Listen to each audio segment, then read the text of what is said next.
Family லைஃபுக்குள்ள போனாரோ இந்த gangster லைஃபை விட்டு வெளியே வரணும்னு ஆசைப்பட்டாரு.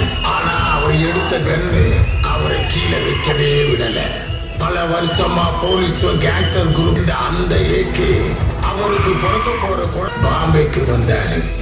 அவர் வந்த விஷயம் தெரிஞ்சு அவருடைய எதிரிங்க பாம்பேல இருக்க ஹாஸ்பிட்டலை அட்டாக் பண்ணாங்க. ஏகே இன்னும் கேங்ஸ்டர் தொழிலை கண்டினியூ பண்றதுனால அவர் ஒய்ஃப் அவருடைய குழந்தைய தொட விடல. அவர் பையனுக்காக ஏகே எல்லாத்தையும் விட்டுட்டு மாறினாரு. அதுதான்